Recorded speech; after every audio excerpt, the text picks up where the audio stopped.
किसी ने बड़े कमाल की बात कही है कि लोग कभी हंसने की वजह से नहीं मरते, लोग मर जाते हैं क्योंकि वो हंसना भूल जाते हैं। 3 बाबाओं की कहानी सुनाता हूं। एक गांव से दूसरे गांव, दूसरे से तीसरे में जाते थे, लेकिन शिक्षा नहीं देते थे, प्रवचन नहीं देते थे, लोगों से बात ही नहीं करते थे, बस एक ही काम करते थे। गांव के बीचों बीच खड़े हो जाते चौराहे पर और जोर जोर से हंसने लगते। उनको हंसता हुआ देख करके 5-10 लोग इकट्ठे हो जाते, फिर भीड़ होती थी तो और लोग आ जाते और ये हंसते ही रहते थे, पूरे कंसंट्रेशन के साथ, डेडिकेशन के साथ, तल्लीनता से हंसते थे। इतना कमाल का हंसते थे कि जो लोग खड़े होते थे आजू बाजू, उनको भी हंसी आ जाती थी और सब लोग हंसते चले जाते थे। पूरा का पूरा गांव इकट्ठा हो जाता, गांव हंसी के समंदर में डूब जाता। लोग अपनी चिंताएं, अपना दुख दर्द भूल करके सिर्फ हंसते चले जाते। एक गांव में ऐसा करते, फिर दूसरे में जाते, तीसरे में जाते, इशारों में भोजन के लिए बता देते थे कि भूख लगी है, बाकी कोई और काम नहीं, कोई और बात नहीं। इसी तरीके से अपना जीवन बिता रहे थे। लोग इनसे कभी इनका नाम पूछ लेते थे तो और जोर से हंसने लगते थे, तो लोगों ने इनको हंसने वाले बाबा ऐसा नाम दे दिया, लाफिंग मंक। 3 लाफिंग मंक, तीनों हंसने वाले बाबा। पूरा जीवन ऐसे ही बिताया इन्होंने। लेकिन कहते हैं ना कि जीवन में अंतिम समय तो आ ही जाता है, वो लास्ट मोमेंट तो आ ही जाता है जब आपको जाना है दुनिया छोड़ के। तो इनमें से एक बाबा की जिंदगी में ओपल आ गया। एक गांव में रुके हुए थे, शाम का समय था, उनकी तबीयत खराब हुई। इशारों में बाकी 2 ने बुलाया कि फटाफट से बुलाओ किसी को। तो वैद्य जी को बुलाया गया। वैद्य जी ने काफी इलाज किया लेकिन बचा नहीं पाए। रात में 1:30-2 बजे के लगभग उस एक बाबा की जान चली गई। अब ये बात जंगल में आग की तरह इस गांव में फैल गई, गांव से दूसरे गांव में, तीसरे गांव में फैल गई।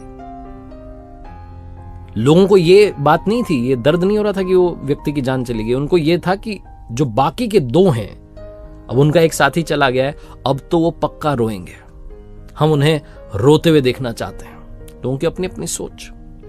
तो अगली सुबह का लोग इंतजार करने लगे, भीड़ इकट्ठी हुई और लोग चल पड़े देखने के लिए कि अब तो वो दोनों रो रहे होंगे अपने साथी की मौत पर। जैसे से पास जा रहे थे, हंसने की आवाज आ रही थी। थोड़ा और पास गए तो देखा कि वो और जोर से हंस रहे हैं, इतना तेज हंस रहे हैं जितना तो जीवन में कभी नहीं हंसे। और लाश रखी हुई थी, उसके पास में दोनों बाबा जो बचे हुए थे, दोनों हंसे जा रहे हैं। लोगों ने जाकर के समझाने की कोशिश की कि आपका साथी चला गया है, कितने इमोशनलेस हो, आपके अंदर इमोशंस ही नहीं है। आपका साथी चला गया है दुनिया छोड़ करके, कम से कम आज तो मत हंसो, आज तो थोड़ा रो लो। वो जो बाकी के 2 बाबा थे, जीवन में पहली बार बोले। उन्होंने कहा कि हम तीनों में शर्त लगी थी कि जो भी दुनिया पहले छोड़ करके चला जाएगा, बाकी दोनों उसकी मौत पर हंसेंगे।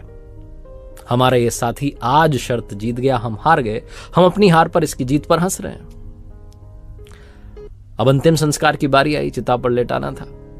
तो लोगों ने कहा भाई कपड़े बदल दो, नए कपड़े पहनाते हैं, परंपरा है। तो बाकी के 2 बाबा ने कहा कि नहीं, इसकी भी हमारे बीच में जो है बात हुई थी। इसने कहा था कि जब मेरा अंतिम संस्कार हो रहा हो तो मेरे कपड़े मत बदलना, इन्हीं कपड़ों में मुझे लेटा देना, क्योंकि मैं कभी अशुद्ध हुआ ही नहीं। इतना हंसा जीवन में कि अशुद्धि मुझ पर जमी ही नहीं। छोटी सी कहानी जिसका सार सिर्फ यह है कि जीवन में हंसते चलिए।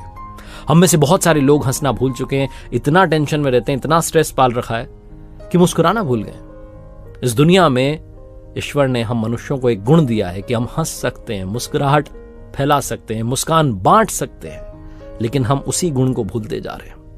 एक बार फिर से वही बात जो अक्सर कहता हूं, ऊपर वाले के आशीर्वाद, अपनी मेहनत और अपनों के प्यार के साथ कर दिखाओ कुछ ऐसा कि दुनिया करना चाहे आपके जैसा।